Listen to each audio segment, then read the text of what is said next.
ఇక కరీంనగర్ జిల్లాలోని LMD dead storage కి చేరుకుంది. అయినా రేవంత్ సర్కారు పట్టించుకోకపోవడంతో గులాబీ శ్రేణులు వినూత్న నిరసనకు దిగారు. మాజీ మంత్రి ఎమ్మెల్యే గంగుల కమలాకర్ ఆధ్వర్యంలో ఎల్ఎండి డ్యాంలో ఆటలు పాడి నిరసన వ్యక్తం చేశారు. సో ఇప్పటికైనా ప్రభుత్వం మొద్దు నిద్రను వీడాలని గంగుల డిమాండ్ చేస్తున్నారు. కాళేశ్వరం నుంచి వెంటనే ఎల్ఎండికి నీళ్లు తీసుకురాకపోతే ఉద్యమం తప్పదంటున్న గంగుల కమలాకర్ తో మా ప్రతినిధి Venugopal face to face. June మాసం చివరికి వచ్చినా కూడా ఇప్పటి వరకు వర్షం అయితే పడట్లేదు. వర్షం పడని నేపథ్యంలో ఇటు రైతాంగం కావచ్చు, సాగునీరుకి చాలా క్లిష్ట పరిస్థితులు వచ్చే అవకాశం ఉంది.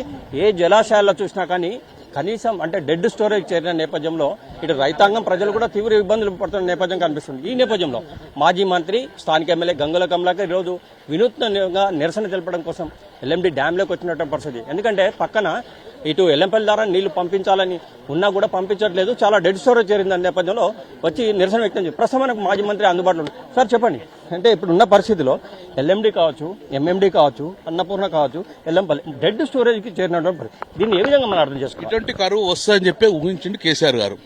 కరువు వచ్చినప్పుడు ఆదుకునేదే మనకు కాళేశ్వరం ప్రాజెక్టు. ఇది కరువు ఉన్నది, ఎలీనా వల్ల కరువు వచ్చింది. ఇప్పటివరకు జూన్ 28 తారీఖు వస్తుంది. ఇప్పటివరకు వర్షాలు లేవు. ఇప్పటికి రైతు నాట్లేసుకోలేదు.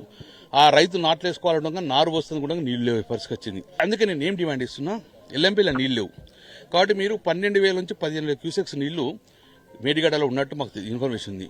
కన్నెపల్లి పంపు రేవట్టి అని అక్కడ పంపులు ఆన్ చేయండి. ఆన్ చేసి అన్నారం సుందిల ద్వారా ఎల్లంపల్లికి తీసుకురండి. అక్కడ మిడిమార తీసుకురండి. మిడిమార తర్వాత ఎల్ఎండి తీసుకురండి. ఈ ద్వారా మొత్తం ఎన్ని రూట్లో ఉన్నాయి కూడా ట్యాంకులు నింపుకుంటారు, రైతులు నార్లు పోసుకుంటారు. వరదకాలం నీళ్ళు వస్తే అన్ని గ్రామాలకు నీళ్ళు వస్తాయి. కాబట్టి ఆ డిమాండ్ కోసం మేము వల్ల ప్రభుత్వం కళ్ళు వేసే విధంగా చేసుకుంటున్నాం. ఇంకా వారం రోజులు టైం ఉన్నది. ఈ వారం రోజులను ప్రభుత్వం స్పందించేసి నీళ్లు ఆన్ చేయకపోతే, నీళ్ళు రాకపోతే రైతు రోడ్డు మీకు ఇచ్చే పరిస్థితి, నారేసే పరిస్థితి లేదు. ఎల్ఎండికి వచ్చేవారికి ఈ రోజు డెడ్ స్టోరేజ్కి వచ్చేసింది. ఇప్పుడు ఉన్నది 5.5 టీఎంసీ ఉన్నది. ఇలా 3 టీఎంసీలు డెడ్ స్టోరేజ్ వెళ్ళిపోతుంది. అంటే 2 టీఎంసీ నీళ్లు మాత్రమే ఉన్నాయి. ఈ నీళ్లు ఎన్ని రోజులు వస్తాయి? మేము కేసీఆర్ ఉన్నప్పుడు దీనిలో 15 టీఎంసీ మినిమం మెయింటైన్ చేద్దాం. డైలీ వాటర్ ఇచ్చినాం మేము. ఈ రోజు 2-3 రోజులకు నీళ్ళు ఇచ్చే పరిస్థితి లేదు. మడ్ వాటర్ వస్తుంది. ఇంకా 2 రోజుల తర్వాత ఇంకా నీళ్ళు ఇచ్చే పరిస్థితి లేదు. ఇటు ఎల్ఎండి ఎండిపోయింది, మిడ్మానేర్ ఎండిపోయింది, రైతులకు సాగునీరు లేదు, తాగునీరు లేదు. మరి ఈ పరిస్థితి కొనసాగితే ఏంది అని చెప్పి ప్రభుత్వాన్ని ఇమ్మడే హెచ్చరించినాము. ఈ రోజు మొత్తం డ్యామ్ మీ కళ్ళ ముందు కనబడుతుంది. ఈ ఎల్ఎండి నింపే ప్రయత్నం చేయమని చెప్తున్నాం. మిడ్మానేర్ నింపే ప్రయత్నం చేయండి.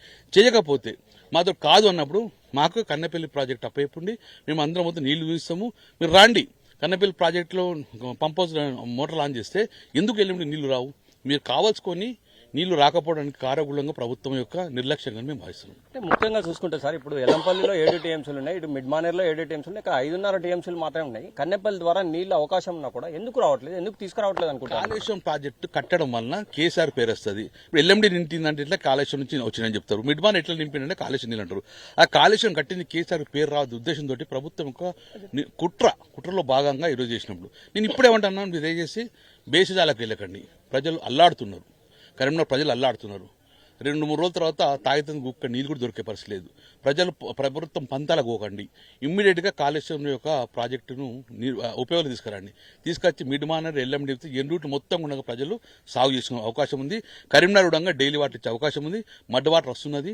ఈ రోజు డెడ్ స్టోరేజ్ వచ్చింది కాబట్టి ప్రభుత్వం వెంటనే స్పందించండి. ప్రజలకు ఇబ్బంది పెట్టే పరిస్థితి తీసుకురాకమని చెప్పి చెప్తున్నాను. సార్, ఒకవైపు ఎలినో ప్రభావం అంటున్నాం, ఇంకోవైపు ఉత్తమ్ కుమార్ రెడ్డి మొన్న వచ్చినప్పుడు వచ్చే సంవత్సరం అక్టోబర్ వరకు కూడా కాళేశ్వరం పని కాదు అని చెప్తున్న నేపథ్యం కనిపిస్తుంది.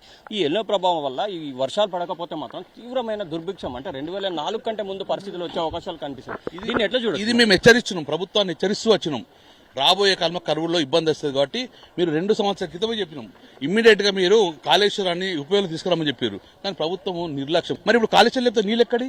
కేసీఆర్ పరిపాలనలో 10 సంవత్సరాల్లో అన్ని జలాశయాలు నిండుకుండేలాగా ఉన్నాయి. ఇప్పుడు ఎందుకు ఎండిపోయినాయి? దాని కాళేశ్వరం కాదా?